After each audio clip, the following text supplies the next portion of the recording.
but the absence of evidence only made me more uneasy, like a shapeless suspicion with no solid ground to resolve it. One evening, Harper was putting Mia to sleep, her phone left on the kitchen counter.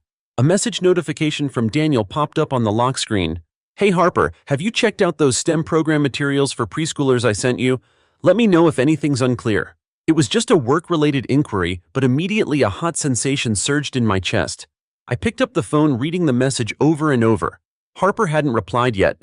I thought, why would Daniel be concerned to this extent? Couldn't an experienced teacher like Harper understand her own materials? Or was this just an excuse for him to approach Harper? That night I couldn't sleep. I lay next to Harper, feeling her steady breathing, and my mind was a mess.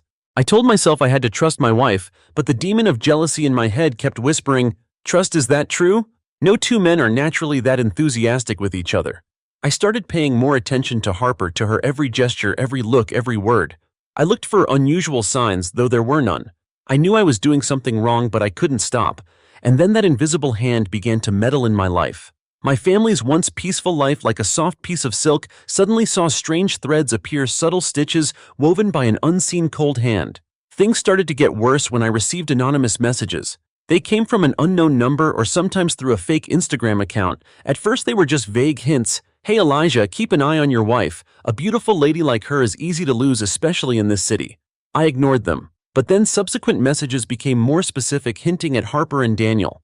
"Yesterday I saw Harper and Daniel having lunch at that Vietnamese restaurant downtown. They looked pretty cozy." Or, "Harper seems to be leaving early and coming home late lately.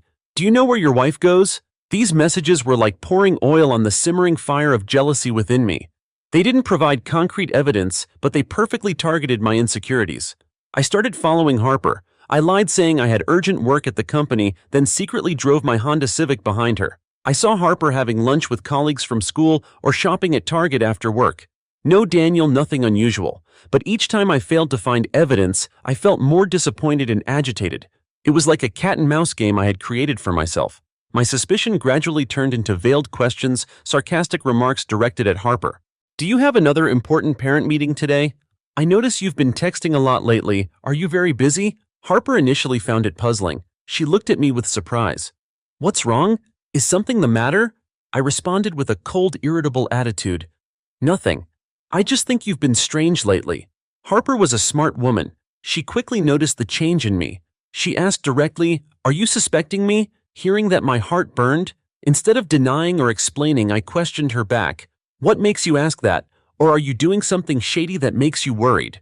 Our first argument erupted, not too big, but enough to leave a deep crack in our relationship.